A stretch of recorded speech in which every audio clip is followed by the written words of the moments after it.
आप देख रहे हैं देश का विशाल नेटवर्क इंडिया टीवी लाइव, सच्चाई की सही आवाज। સુરત શહેર પોલીસ કમિશનર અનુપમસિંહ ગેહલોત સાહેબના માર્ગદર્શન હેઠળ સમગ્ર સુરતમાં ગેરકાયદેસર જે પણ પ્રવૃત્તિ કરતા હોય તમામ વિષયો ઉપર વોચ રાખવામાં આવી રહી છે અને ક્રાઇમ બ્રાન્ચની જે એન્ટી ઓર્ગેનાઇઝ સ્ક્વોડ છે એના પોલીસ ઇન્સ્પેક્ટર સબ ઇન્સ્પેક્ટરને એક ચોક્કસ બાતમી એ હકીકત આધારે એક આરોપી જેનું નામ આનંદસિંહ ઉર્ફે સોલેસિંહ ઉર્ફે સચિનસિંહ અશોકસિંહ ઠાકુર, આ વ્યક્તિ પોતે જોનપુરનો છે, એની ધરપકડ કરવામાં આવી છે। આનંદસિંહના કબજામાંથી 2 પિસ્ટલ અને 6 જીવતા રાઉન્ડ મળેલા છે। આનંદસિંહની વધુ પૂછપરછ કરતાં આ આનંદસિંહ એ જોનપુરની સોલે ગેંગનો મુખ્ય આરોપી છે। આ સોલે ગેંગ આ આનંદસિંહે બનાવેલી છે। આનંદસિંહ એ પોતે પોતાનું નામ પણ આનંદસિંહ ઉર્ફે સોલેસિંહ તરીકે ઓળખાવે છે અને આ સોલેસિંહ જે છે આનંદસિંહ એ અલગ અલગ 5 જેટલા ગુનાઓમાં ઉત્તર પ્રદેશના જોનપુરમાં અને ઉત્તર પ્રદેશના જોનપુરની સાથે સાથે જે પ્રતાપગઢ છે એ પ્રતાપગઢ જિલ્લામાં પણ વોન્ટેડ છે।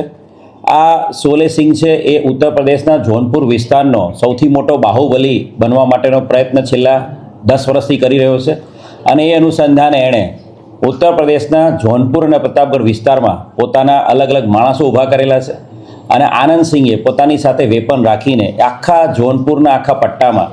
અલગ અલગ જે મોટા મોટા વેપારીઓ છે, બિલ્ડરો છે, મોટા જે પ્રતિષ્ઠિત વ્યક્તિઓ છે એને ટાર્ગેટ કરાવતો હતો અને એ પોતે એને ધમકી આપતો હતો અને પૈસા માંગતો હતો અને ધમકી અને પૈસા માંગ્યા બાદ જો પૈસા ના આપવામાં આવે તો એની ઉપર ગોળીબાર કરાવતો હતો। ઉત્તર પ્રદેશના પ્રતાપગઢમાં એણે પોતે એ જે એના મિત્ર છે નીતેશ તિવારી, એના ભાઈ પર જ્યારે હુમલો થયો હતો ત્યારે 2025માં એણે પોતે સોનુ ઉપાધ્યાયની ઉપર ફાયરિંગ કરાવ્યું હતું અને એની પર 3 રાઉન્ડ ફાયર કરેલા હતા। સાથે સાથે જોનપુર બદલાપુરમાં પણ સેન્ટ ઝેવિયર સ્કૂલના પ્રિન્સિપલ જોસેફ એની ઉપર 3 મહિનાની અંદર 2 વખત એણે હુમલો કરાવ્યો હતો। બંને વખત એના સ્કૂલની બહાર એ પ્રિન્સિપલની ઉપર એણે ફાયરિંગ કરાવેલા હતા। એ જ રીતે બદલાપુરમાં પણ એણે એક ડૉક્ટર પાસે પૈસાની માંગણી કરી હતી અને પૈસાની માંગણી બાબતે એને ડરાવવા માટે એના ડૉક્ટર ઉપર પણ 5 રાઉન્ડ ફાયરિંગ કર્યું હતું। એની સાથે સાથે બક્સાની અંદર એક બેંક મેનેજર પાસે 2 લાખ રૂપિયાની માંગણી કરી હતી અને બેંક મેનેજર ઉપર પણ એણે ધમકી આપેલી હતી અને એને મારી નાખવાની, જાનથી મારી નાખવાની ધમકી આપી હતી। કુલ 5 જેટલા ગુનાઓમાં, જેમાંથી 4 અટેમ્પ્ટ ટુ મર્ડર છે અને 1 ધમકીનો ગુનો છે, એવા 5 જેટલા ગુનાઓમાં છેલ્લા લાંબા સમયથી આનંદસિંહ ઉર્ફે સોલેસિંહ, જે સોલે ગેંગનો મુખ્ય સૂત્રધાર છે, એ વોન્ટેડ હતો અને એને પકડવા માટે અત્યાર સુધીમાં ઉત્તર પ્રદેશની પોલીસ પણ સુરતમાં 2-3 વખત મહેનત કરી ચૂકેલી છે, પરંતુ છેલ્લા ઘણા સમયથી ડીસીપી ક્રાઇમ બ્રાન્ચ રોઝિયા સાહેબના માર્ગદર્શન હેઠળ સમગ્ર ક્રાઇમ બ્રાન્ચની ટીમ આની અંદર એક્ટિવ હતી અને ચોક્કસ ટેકનિકલ ઇન્ટેલિજન્સ અને હ્યુમન ઇન્ટેલિજન્સ આધારે પલસાણા ખાતેથી આરોપીને પકડી પાડવામાં આવ્યો છે। આરોપીના ગુનાહિત ઇતિહાસની વાત કરીએ તો આરોપી વિરુદ્ધમાં 2018માં મર્ડરનો પણ એક ગુનો દાખલ થયેલો છે અને એની સાથે સાથે એની વિરુદ્ધમાં આર્મ્સ એક્ટના ગુનાઓ પણ ત્યાં જોનપુર અને બક્સામાં દાખલ થયેલા છે। ખૂબ મોટી સફળતા ઉત્તર પ્રદેશ જોનપુરના આ સોલે ગેંગના મુખ્ય સૂત્રધાર આનંદસિંહને પકડવામાં ક્રાઇમ બ્રાન્ચને મળી છે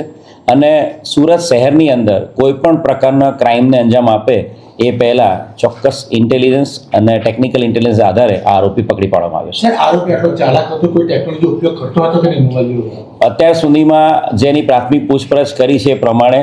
આરોપી જ્યાં જ્યાં રોકાતો હતો ત્યાં પોતાનો ફોન હંમેશા બંધ રાખતો હતો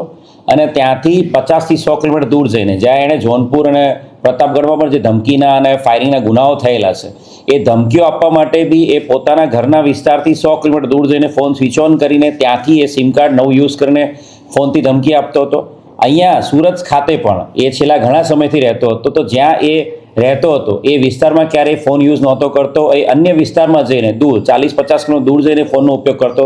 જેથી કરીને ટેકનિકલ સર્વેલન્સમાં કે ટેકનિકલ ઇન્ટેલિજન્સ આધારે જો કામ કરવામાં આવે તો પણ એ આરોપીની ચોક્કસ વેરાબાઉટ્સ મળે નહીં, પરંતુ ખૂબ જ થરો ઇન્વેસ્ટિગેશન, થરો